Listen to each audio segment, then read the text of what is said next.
ഇന്നൊരു സുദിനം, നല്ലൊരു സുദിനം, മംഗള സുദിനം. ഇന്നൊരു സുദിനം, നല്ലൊരു സുദിനം, മംഗള സുദിനം. അണിചേരുന്നു പരദേശം നാടിൻ മുഖ്യനെ വരവേൽക്കിടാൻ. അണിചേരുന്നു പരദേശം നാടിൻ മുഖ്യനെ വരവേൽക്കിടാൻ. വന്നണയുന്നു ജനഹൃദയങ്ങൾ നമ്മുടെ കീഴിൽ.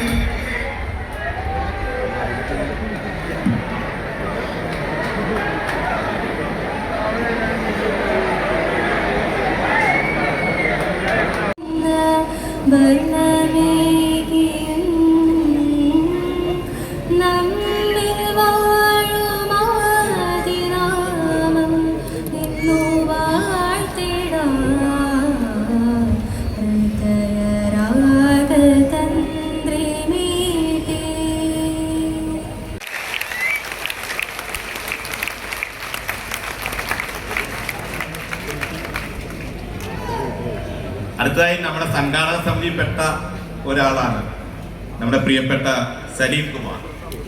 2010 പ്രണയഗൃഹാതുരതയിൽ നിന്ന് ഇന്നും എന്റെ കണ്ണുനീര് നിന്നോർമ്മ പുഞ്ചിരിച്ചു എന്ന വിരഹത്തിന്റെ നോവോർമ്മകളിലേക്ക് പൂത്തു തുടങ്ങിയ പ്രണയമേഘം നിറഞ്ഞ മോഹങ്ങളുടെ പെയ്ത്തുകാലത്തിലേക്ക് നെഞ്ചേറ്റിയതും ഈ മഹാനുഭാവനാണ്. 1000ഓളം ഗാനങ്ങൾ എഴുതിയ പ്രണയത്തിന്റെയും കരുണയുടെയും കരുതലിന്റെയും നിഴലോർമ്മകൾക്ക് ഉറവ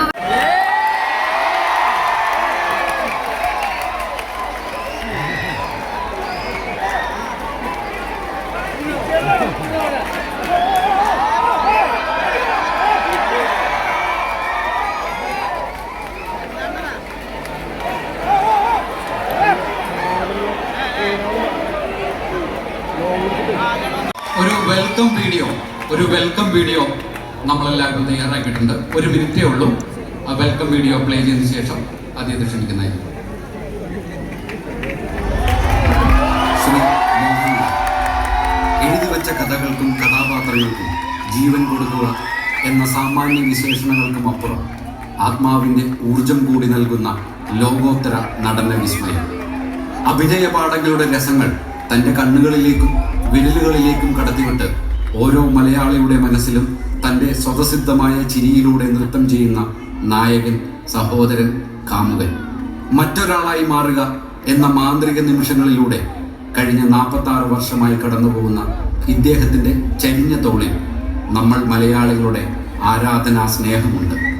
മുന്തിരിവള്ളികൾ തളിർത്തോ എന്ന് നോക്കാനിറങ്ങിയ സോളമനായും, കരുതലിൻ്റെ മൂർധന്യത്തിൽ കൊലപാതകിയാവുന്ന സത്യനാഥനായും, സംഗീതത്തിൻ്റെ തീച്ചൂളയിൽ നിന്ന് സ്വയം എരിയുന്ന കല്ലൂർ ഗോപിനാഥനായും, പമ്പരം കറങ്ങുന്ന പോലെയുള്ള ജീവിതത്തിൽ ചിരിമായ്ക്കാതെ നിന്ന ജോജിയായും, നവരസങ്ങളുടെ മുദ്ര നിറച്ച ജീവിതക്കൂട്ടിൽ ജീവിക്കാൻ മറന്ന കുഞ്ഞിക്കുട്ടനായി മാറാൻ ഒരു നിമിഷം പോലും വേണ്ടാത്ത നമ്മുടെ സ്വകാര്യ അഹങ്കാര നക്ഷത്രം പത്മശ്രീ ലഫ്റ്റനന്റ് കേണൽ ഭരത് മോഹൻലാലിനെ പറവൂരിന്റെ മണ്ണിലേക്ക് സ്വാഗതം.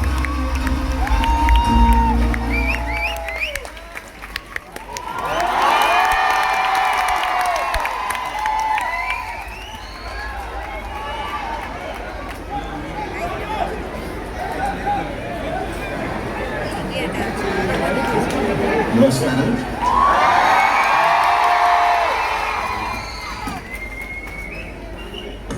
ഈ ചടങ്ങ് ഉദ്ഘാടനം ചെയ്യുന്ന ആദരണീയനായ ശ്രീ ശ്രീകുമാരൻ കൃഷ്ണ,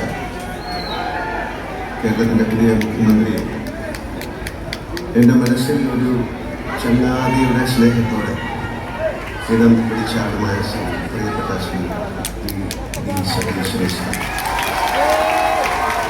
വേദിയിലും സദസ്സിലിരിക്കുന്ന മറ്റ് മഹത് വ്യക്തികളെ, പറവൂരിലെ പ്രിയപ്പെട്ടവരെ, എല്ലാവർക്കും വളരെ സന്തോഷകരമായ ഒരു സായാഹ്നമായിരുന്നു.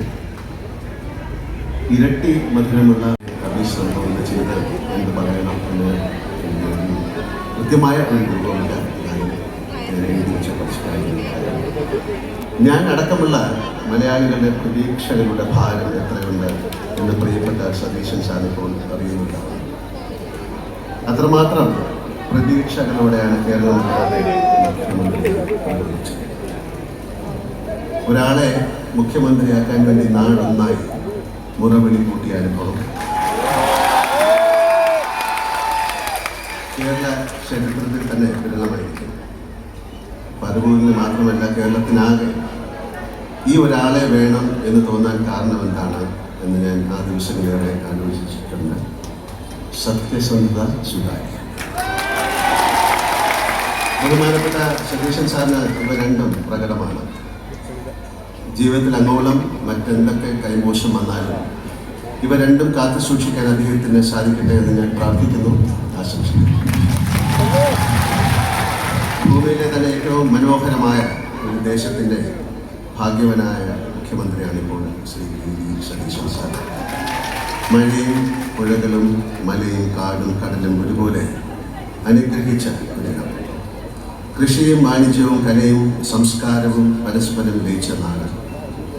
തൊഴിലിൻ്റെ ഭാഗമായി കേരളത്തിൽ അങ്ങോളം ഇങ്ങോളം യാത്ര ചെയ്യുന്ന ഒരാളാണ് ഞാൻ.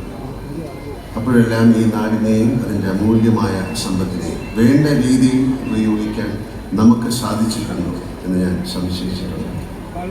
അതിൻ്റെ സാധ്യതകളെ ഫലപ്രദമായ വിധത്തിൽ വിനിയോഗിക്കാൻ നമുക്ക് സാധിച്ചിട്ടില്ല എന്നാണ് എൻ്റെ അഭിപ്രായം. നമ്മുടെ ചരിത്രം, സംസ്കാരം, കല, പ്രാദേശിക ഭംഗികൾ, കാലാവസ്ഥ, വാണിജ്യ വിഭവങ്ങൾ തുടങ്ങി ലോകത്തിന് പ്രിയപ്പെട്ട എത്ര കാര്യങ്ങൾ.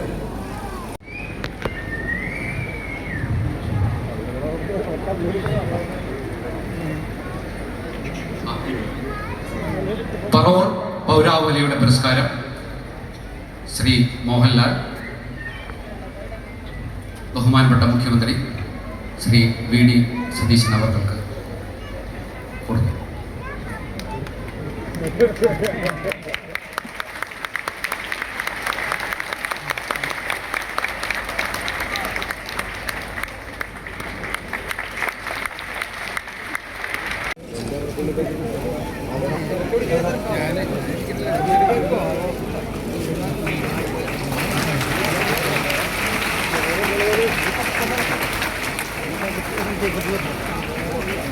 ചുവർ ചിത്രകലാകാരൻ ഡോക്ടർ സാജു തിരുത്തലിൻ്റെ ഒരു ചിത്രം സംഘാടക സമിതി ചെയർമാൻ KP ധനപാലനും municipal chairperson Shri Ramesh T കുറുപ്പും ചേർന്ന് നൽകുന്നു.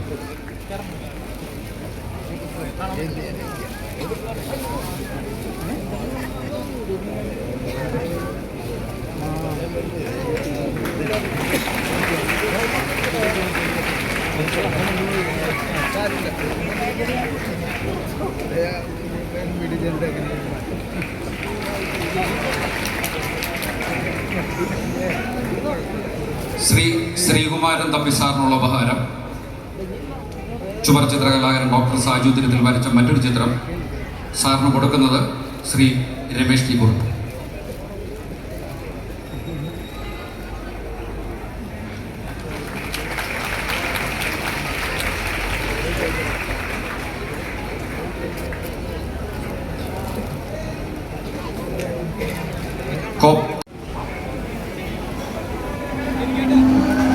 ബഹുമാനപ്പെട്ട മുഖ്യമന്ത്രി ശ്രീ VD സതീശൻ, ഒരു മാറ്റത്തിനായി കേരളം കാത്തിരുന്ന നേരം, വേറിട്ട ശബ്ദത്തിനും വേഗതയേറിയ ചലനങ്ങൾക്കും സുതാര്യമായ പ്രവൃത്തികൾക്കുമായി കേരളം പ്രതീക്ഷയോടെ കാത്തിരുന്ന സമയം.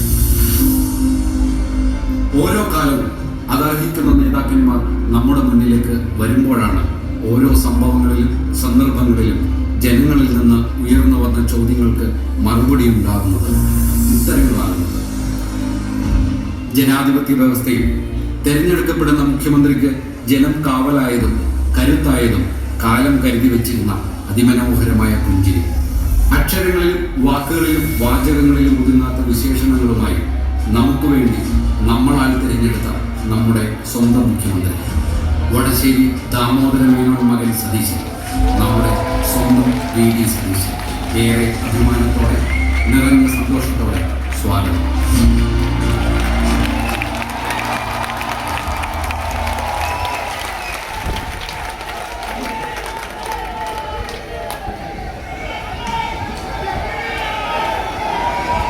ഈ ചടങ്ങ് ധന്യമാക്കാനും മനോഹരമാക്കാനും എത്തിച്ചേർന്ന ശ്രീ ശ്രീകുമാരൻ തമ്പിച്ചേട്ടൻ, പ്രിയങ്കരനായ ശ്രീ മോഹൻലാൽ, പ്രിയപ്പെട്ട അംബ്രോസ് പിതാവ്, പ്രിയങ്കരനായ ശ്രീ ധനപാലൻ, എന്നും പറവൂരിൻ്റെ കാര്യങ്ങൾക്ക് വേണ്ടി എന്നോടൊപ്പം എപ്പോഴും മുൻപന്തിയിൽ നിന്നിട്ടുള്ള പ്രിയങ്കരനായ ശ്രീ S. ശർമ്മ, ശ്രീ സലീം കുമാർ, ഞാൻ തിരഞ്ഞെടുപ്പിൽ മത്സരിപ്പിക്കുമ്പോൾ എല്ലാ കാലത്തും കാലമായി എൻ്റെ കൂടെയുണ്ട്.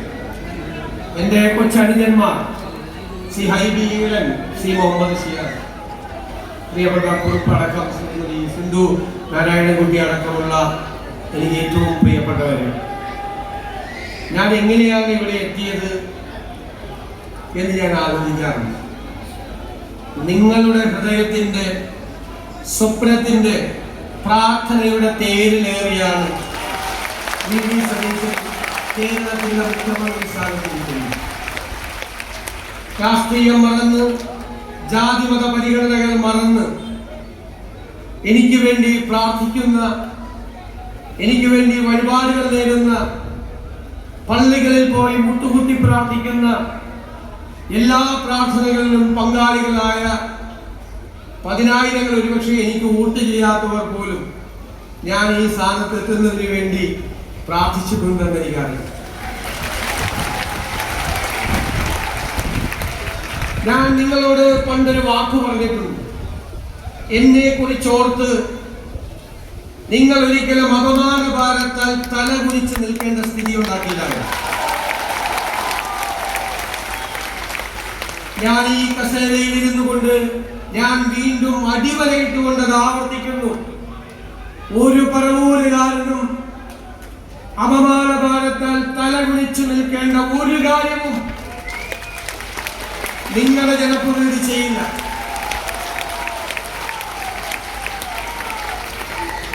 കേരളത്തിൽ ബഹുമാനായ ശ്രീ മോഹൻലാൽ, ഞാൻ അദ്ദേഹത്തിന്റെ പ്രസംഗത്തിന്റെ ഓരോ വരികളും ശ്രദ്ധിക്കുകയായിരുന്നു. അത് കേരളത്തിലെ മലയാളികളുടെ മുഴുവൻ പ്രതീകമായിട്ടാണ് അദ്ദേഹം സംസാരിച്ചത്. അതൊരു സ്വപ്നമാണ്, അത് കേരളത്തെ കുറിച്ചുള്ള സ്വപ്നമാണ്. ആ സ്വപ്നം യാഥാർത്ഥ്യമാക്കാൻ വേണ്ടിയിട്ടുള്ള കഠിനാധ്വാനത്തിന്റെ, അർപ്പണബോധത്തിന്റെ മണിക്കൂറുകളും നിമിഷങ്ങളുമായിരിക്കും ഇനി വരാനിരിക്കുന്നത്. കേരളം ഇന്ത്യയിൽ ഏറ്റവും കൂടുതൽ ഏവിയേഷൻ പ്രോജക്റ്റുകളുള്ള സംസ്ഥാനമാക്കി നമ്മൾ മാറ്റും. എന്റെ കുഞ്ഞുങ്ങളെ, നമ്മുടെ കുഞ്ഞുങ്ങളെ വിദ്യാഭ്യാസം തേടി, തൊഴിൽ തേടി ലക്ഷങ്ങൾ അവർ വിദേശത്തേക്ക് പോകുന്നതിന് കുറവ് വരുത്തും. അവരവരുടെ മാതാപിതാക്കളോടൊപ്പം കേരളത്തിൽ നിന്ന് നന്നായി പഠിച്ച് നല്ല ജോലി കിട്ടുന്നതിനുള്ള അവസരം നമ്മൾ ഈ നമ്മുടെ കേരളത്തിൽ ഉണ്ടാക്കും. ഞാൻ ദീർഘമായി പറയുന്നില്ല. എല്ലാ ബജറ്റ് പുറത്തു വരാൻ പോകുന്നത് ധനകാര്യ വകുപ്പ് കൂടി ഏറ്റെടുത്തിട്ടുള്ള ഒരാളാണ് ഞാൻ. അതൊരു വെല്ലുവിളിയായതുകൊണ്ടാണ് അത് ഏറ്റെടുത്തത്. കേരളത്തിന്റെ സമ്പദ് വ്യവസ്ഥ മെച്ചപ്പെടുത്തണം.